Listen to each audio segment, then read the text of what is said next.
Olá, seja muito bem-vindo, seja muito bem-vinda aqui ao Nada Trivial. Segundou com o nosso quadro que já virou podcast, o Inspiring Brains.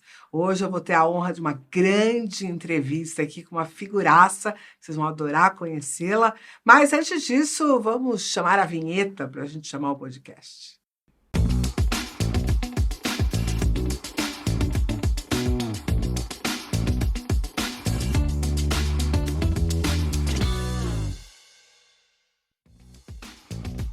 Olá, seja muito bem-vindo aqui ao podcast Inspiring Brains, um dos quadros do canal Nada Trivial no YouTube. Então, se você quiser acompanhar o vídeo desta entrevista, você pode acompanhar diretamente lá no YouTube, ou se não, segue aqui ouvindo apenas o nosso podcast Inspiring Brains, que hoje tem a honra de trazer uma convidada que vocês vão adorar conhecer, porque aquelas figuras têm aquelas histórias bem interessantes e que já entendeu a importância da neurociência para diferentes campos do conhecimento. Então, conheçam minha convidada, Marina Mesetti. Oi, Mar! Tudo bem, Cá? Marininha para os íntimos. Para os íntimos, Marininha. Obrigada pelo convite, por estar aqui. Um prazer. Muito obrigada por ter aceito o nosso convite. Essa casa aqui é sempre muito sua, você sabe disso, né? Eu tenho uma honra de poder te receber aqui, porque é um momento muito importante. Você está cheio de projetos novos, você é uma das pessoas que mais entusiasta em relação à aplicação da neurociência que eu conheço. Você vem do ambiente corporativo. Então, sempre muito inspirada por você também, né? Obrigada, querida. Então, hoje você vai contar para esse meu público aqui do Inspiring Brains aonde é que você tem aplicado neurociência e como é que você tem visto essa possibilidade no seu cotidiano. Show. Acho que é legal eu dar um step back de onde eu venho para conseguir dar um background e como é que eu cheguei, né, na neurociência. Então, basicamente, nos últimos 15 anos, eu venho desenvolvendo e reestruturando novos negócios. Mas você tem uma história de ambiente corporativo que vem antes disso até, né? Vem antes disso, mas sim, com 19 anos eu comecei empreendendo, né? A primeira empresa que eu tive. E de lá eu também tive a oportunidade de empreender nos negócios da família, né? Uma franquia de cosméticos, varejo. E bom, o bichinho do empreendedorismo me picou e eu nunca mais saí de lá. Mesmo que fosse para reestruturar, expandir, potencializar resultados de negócios alheios, terceiros. Então, basicamente, esses últimos 15 anos, apesar de eu ter começado empreendendo, eu fui para essa frente de expansão de outros negócios, principalmente familiares, startups, esse ritmo acelerado, dinâmico, de pequenos e médios negócios. E eu não sei nem se você sabe, acho que é um dado curioso, a gente tem, 65% mais ou menos do PIB brasileiro que vem dessa parte de empresas familiares, né? E nem 40% chegam à segunda geração. Então, a gente tem uma possibilidade de explorar a nível de negócios, de potencial de resultados através de pessoas que poucas pessoas e poucos profissionais e poucas empresas exploram de uma maneira mais coerente e adequada, pensando em soft skills, em parte de neurociência aplicada a desenvolvimento e tudo isso.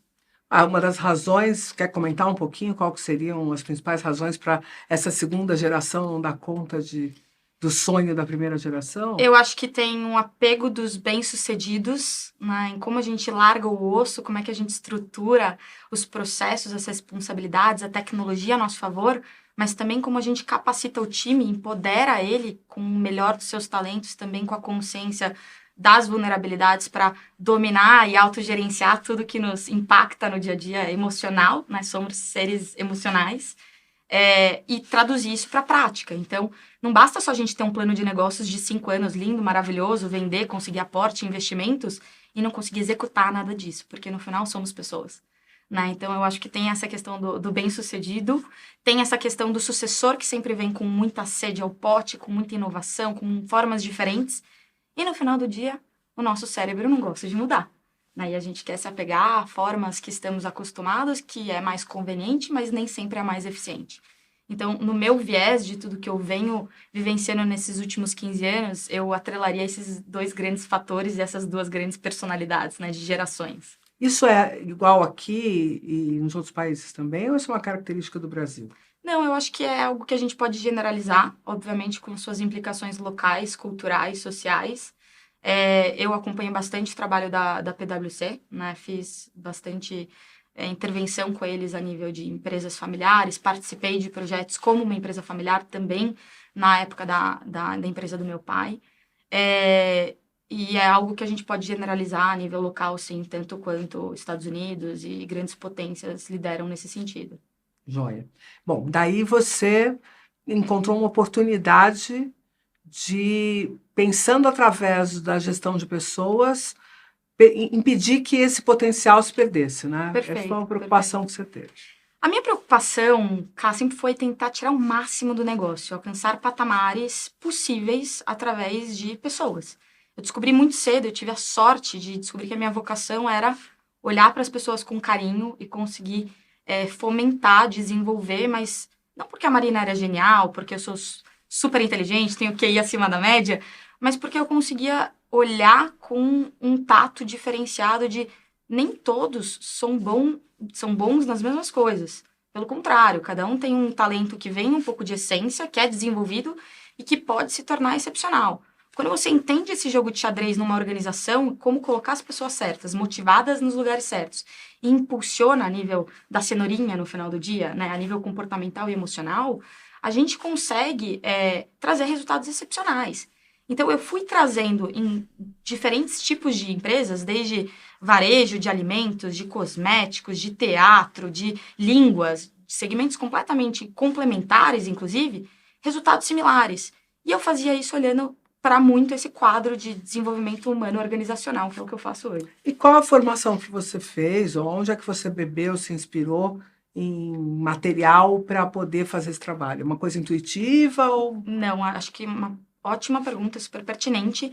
Eu comecei a sentir falta desse embasamento científico, né, acadêmico, porque eu era muito jovem e mulher, liderando palestras, dinâmicas, treinamentos, intervenções, já com, vamos generalizar aqui, sempre homens brancos, mais velhos, que subestimavam quando eu chegava nesses lugares e nesses ambientes.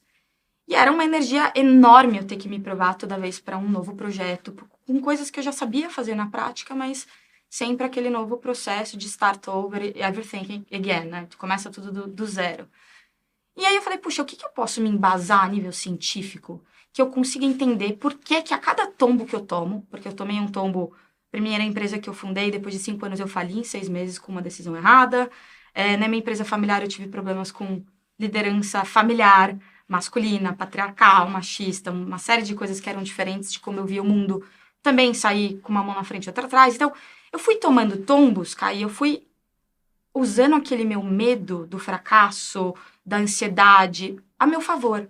Então, não era tolir a emoção, mas é como é que eu me impulsiono, como é que eu me potencializo a partir disso. E aí foi genial, porque primeiro eu fiz a especialização em psicodrama, uma pós-graduação na Associação Brasileira de Sociodrama e Psicodrama, para entender mais dessa frente de psicologia comportamental, aplicada a jogos dramáticos, dinâmicas, treinamentos. E depois eu fui fazer a neurociência contigo, na Santa Casa, que foi logo aquela conexão de, puxa, agora tá tudo fazendo sentido. Que ano que você fez, Má? Foi a primeira ou segunda turma. Eu fui quase fundadora ali, incentivando a baixada dos... Não, acho que 2018, se bobear. 17, eu acho que eu entrei... 18, por aí. Deve ter sido isso. E aí esse curso foi a sua porta de entrada na neurociência? Foi, assim, eu já tinha lido bastante material, coisas entusiastas. Hoje a gente tem a tecnologia a nosso favor, mas ao mesmo tempo muita coisa superficial. E os tais dos fake news, a gente sabe que nem tudo, né? A gente consegue ter embasamento científico com pessoas de renome. Então, quando eu conheci o curso, eu fiquei apaixonada pela grade que oferecia. E mais do que isso, era uma aplicação para organizações, né? De forma sustentável. Então, nessa época, eu era sócia de uma empresa de RH as a Service, né? E eu cuidava dessa expansão da empresa, tanto de coachings na parte de pessoa física, com neurociência aplicada, mas também na parte corporativa, então, aplicando isso para a jornada de liderança, para intervenção de board, de diretoria, e sempre, obviamente, pensando em resultados comerciais. Né? Então, nunca puramente só no ser humano e no desenvolvimento puramente em si, mas também no que a gente agregaria a nível de vendas, de toda essa parte de monetização para o negócio, né? Para que a gente conseguisse influenciar os KPIs a nosso favor, desenvolvendo soft skills, enfim. Massa.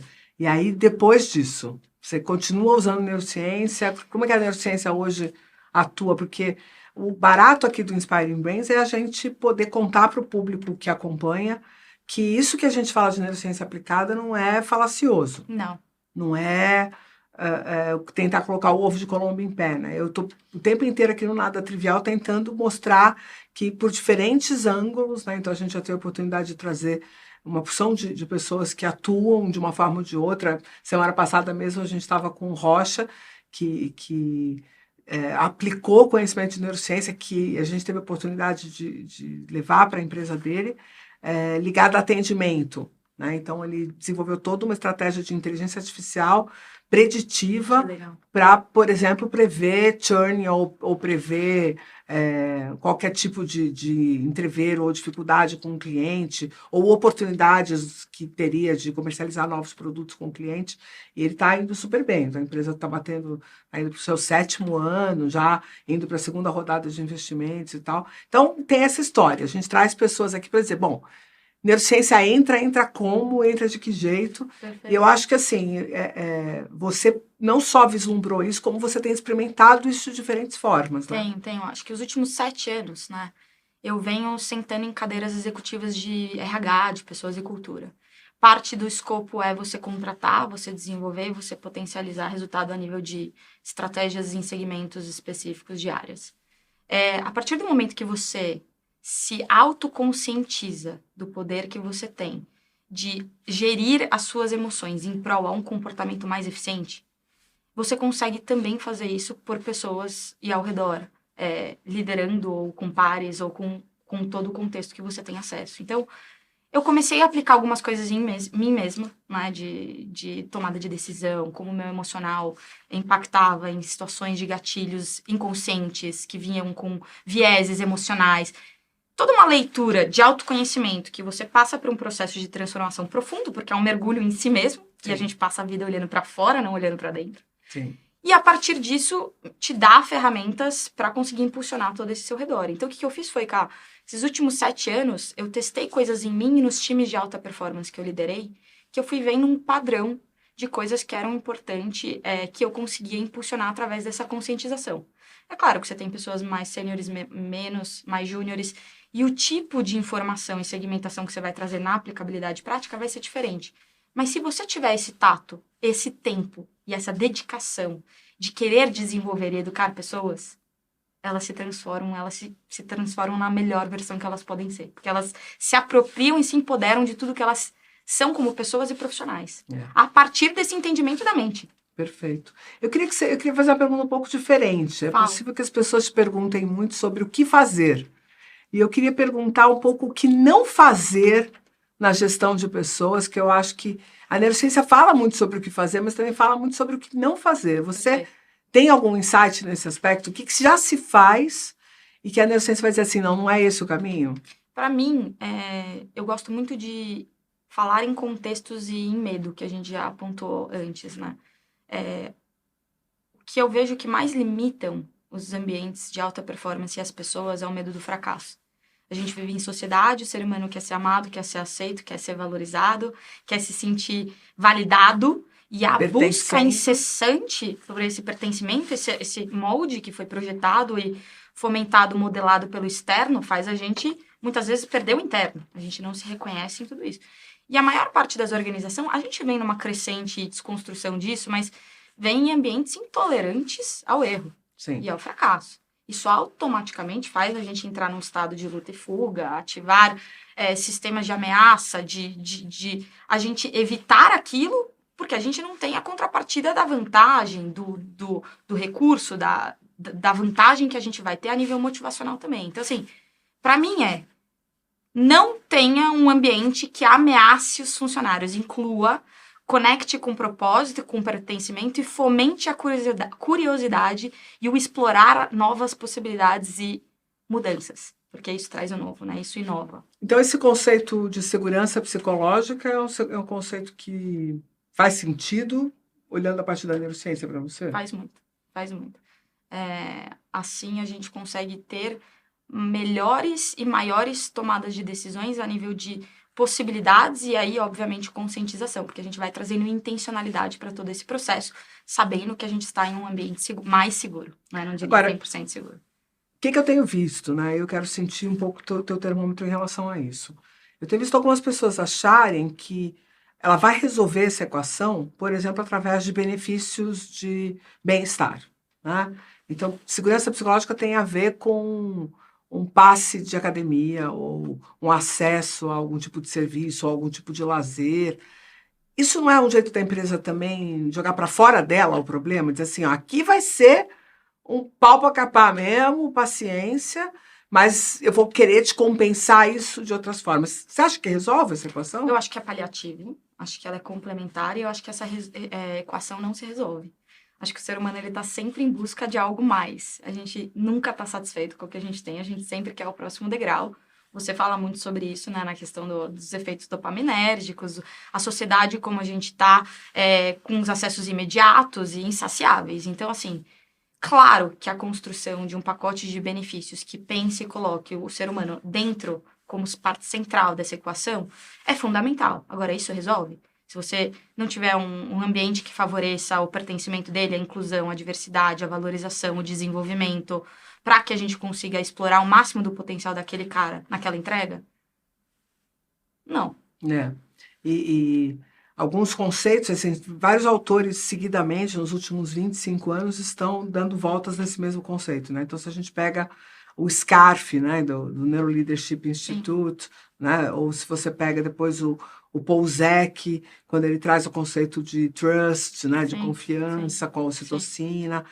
De alguma forma, a gente está falando que as empresas precisariam ser agenciamentos humanos mais próximos do natural. Sim. E elas são muito artificiais, né, nas suas relações. Eu acho que, obviamente, vivemos em um mundo capitalista. No final do dia, as empresas precisam lucrar e elas fazem o que é preciso e começam a modelar as suas políticas em função disso.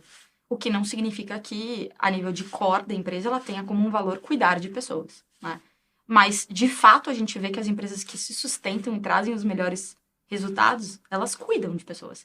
Isso não é novo, cara. A gente está falando da década de 70 de Business Process Management, né? O BPM, do Williams, né? Qual que é o tripé? Processos, pessoas e tecnologia.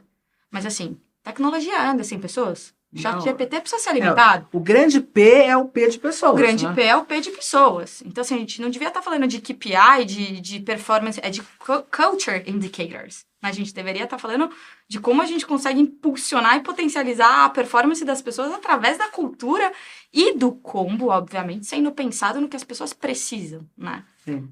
Cultura como um modelo de como fazemos as coisas por aqui. Como um modelo de negócio. Sim. Massa.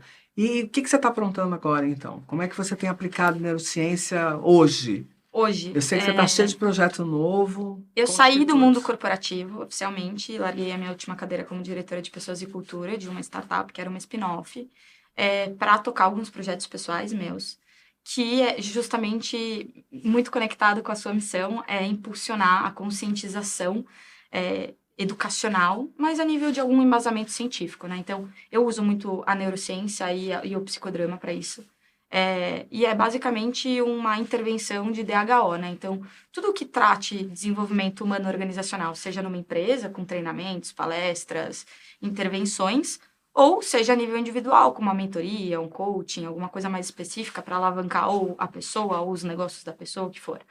É um grande prazer para mim trocar e me transformar com as pessoas que eu encontro pela frente, né? Então, é basicamente isso, e eu uso muito a neurociência. Agora você tá um voo solo.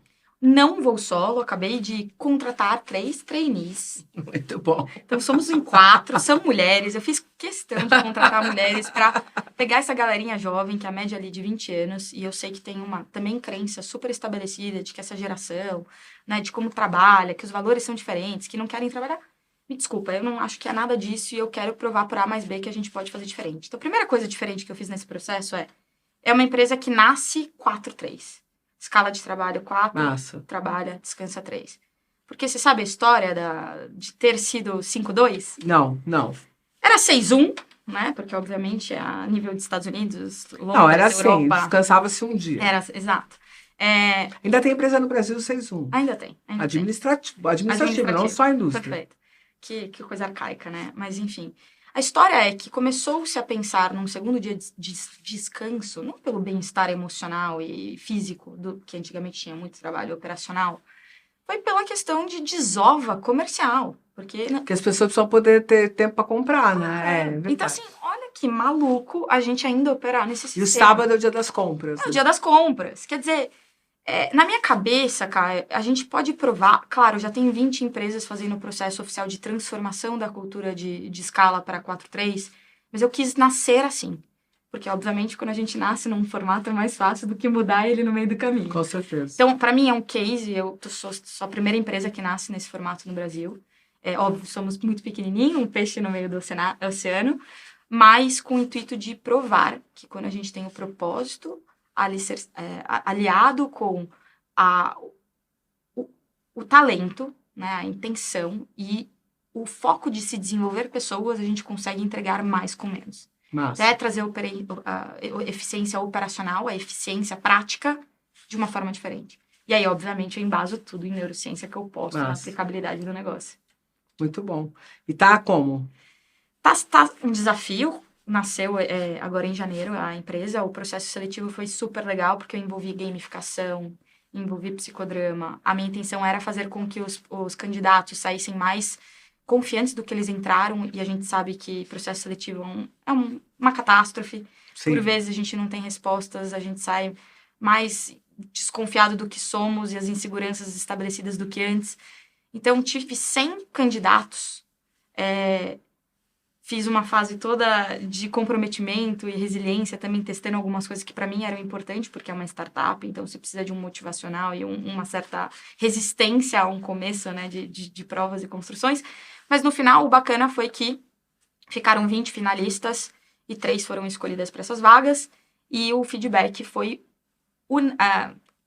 generalizando de que realmente as pessoas saíram de lá muito felizes, que não parecia um processo seletivo e que foi muito humanizado, com as tratativas respeitosas e se sentindo mais confiantes porque tiveram feedbacks, de fato, construtivos do final. Isso é fundamental. Isso foi muito legal, foi assim, a maior realização já do primeiro movimento. Como marca empregadora, você já sai vencendo, e, de novo, né? Não pensei num movimento de marketing estratégico para atrair talentos no futuro e reter.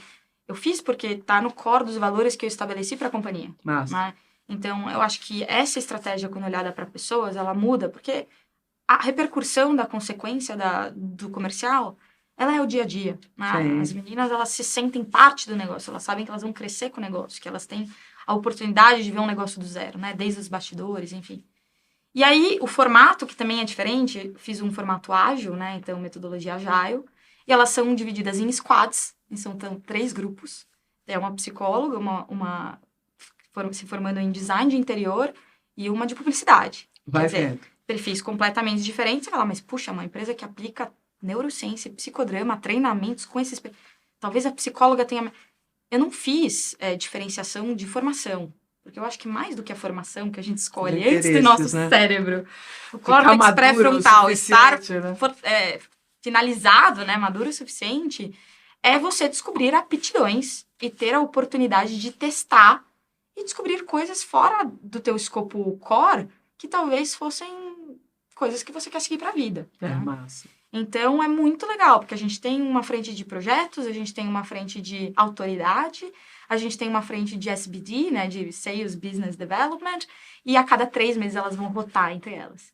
E o mais legal, elas vão sentir na prática o que comercial sofre, o que a outra que traz a parte de didática, de autoridade de marca constrói, como é que isso vive... É a tal da empatia, que a gente realmente não sente o que o outro sente, elas vão sentir. E assim a gente cria um ambiente mais tolerante às diferenças, às complementariedades e aos talentos únicos. Essa é a minha intenção. Massa. E como é que isso está sendo realizado? Já tem nome? Já dá para fazer um jabazinho aqui no Nada Trivial? Já dá. Neuroeficiência é o nome da empresa. Então, o Instagram é @neuroeficiência_ no final. A gente fala que a gente gosta de descomplicar a ciência do cérebro e traduzir em comportamentos humanos, né? Então, é isso que a gente vem mitigando. E, basicamente... Bom, a gente vai fazer uma parceria juntas também, né, Kai? Então, tem um livro que estamos para lançar aí, nesse primeiro tri, sobre neurociência aplicada à alta performance. Então, e eu faço um paralelo do mundo esportivo com o mundo corporativo, com algumas entrevistas inéditas nesse processo. Então, logo, logo Tem teremos mais livro. novidades por aí. Que mais? Livro, atendimento para as empresas, para pessoas, no B2C, no B2B. No B2B, no B2C, palestras, ajuda na estruturação de novos negócios, às vezes consultoria para expansão de, principalmente, empresas familiares ou startups que precisam ganhar uma velocidade, estruturação de pessoas, processos. Tudo que envolva potencializar o talento humano, olhar para o ser humano como um todo e como a mente se comporta, refletir em melhores e mais eficientes comportamentos, a gente faz. Agora eu vou te provocar, vou pegar você no susto. Vamos lá. Eu queria que você elencasse, para a gente terminar essa conversa, 3 conhecimentos da neurociência que você considera fundamentais para quem está no jogo do desenvolvimento humano, para que as pessoas se familiarizem, se aproximem desses conceitos. Putz, a primeira, que não dá para não pensar, da plasticidade neural. Né? Então, assim, o cérebro é plástico, a gente já sabe que a gente pode fomentar novos neurônios, que não depende da idade, é claro que é mais viável, quanto mais cedo melhor, mas já desconstruímos esse mito que mais velho a gente não aprende, não modifica, não muda, não cria novos comportamentos, não desconstrói hábitos. E a neurociência está aí para provar isso. Então, obviamente, a gente precisa se conhecer para a gente conseguir entender como fazer isso e ter estratégias mais eficientes nesse lugar. Então, aprendizado e modelo de aprendizado é um. Total. Segundo, eu acho que eu traria também estratégias de dentro de aprendizagem, repetição, para que a gente consiga fomentar e consolidar maior as rotas de aprendizagem que a gente tem, entendendo como a gente percebe o mundo. Né? Então, assim, falar de 3 sistemas que, para mim, sempre embasam tudo que eu faço, quando a gente fala do primitivo, do emocional e do racional. Basicamente, você entender que você tem uma parte que o cérebro vai estar sempre te puxando para a sobrevivência. Conseguir identificar que você tem emoções que, em menos de meio segundo, você não passa para processar, mas você já decodificou o ambiente ao seu redor e gerou um comportamento. E depois, no topo disso, vem o racional. Ter isso claro para trazer intencionalidade para o nosso comportamento é algo que também eu sempre embaso nas minhas ações pessoais, né? Então, é uma base de tudo que eu falo e enfim.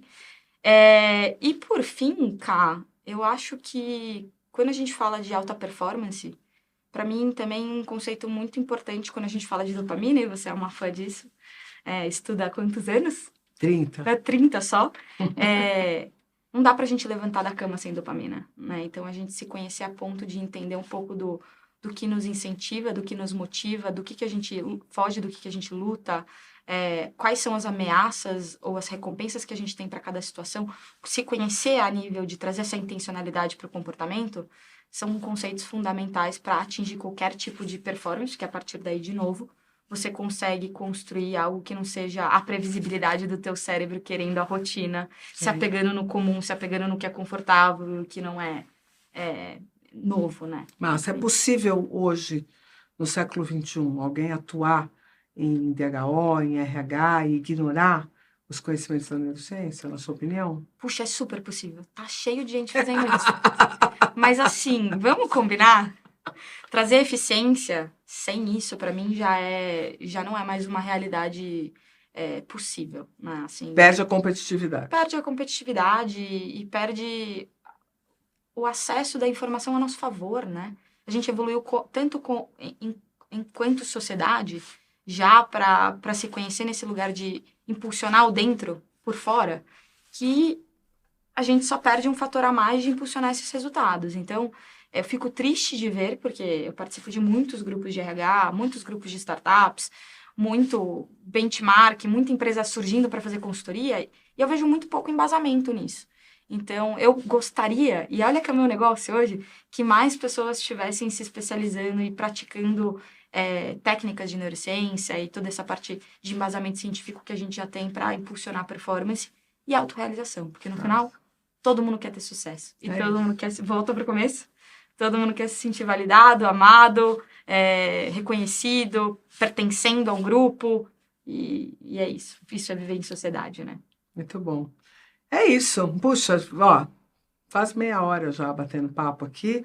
E você sabe, o YouTube pede que a gente seja ágil. É isso. Os podcasts estão cada vez mais ágeis. Então, é isso, pessoal. Se vocês quiserem conhecer mais sobre o trabalho da Marina, ela está aí iniciando uma porção de abordagens, vai ter livro, vai ter a empresa que já está rodando.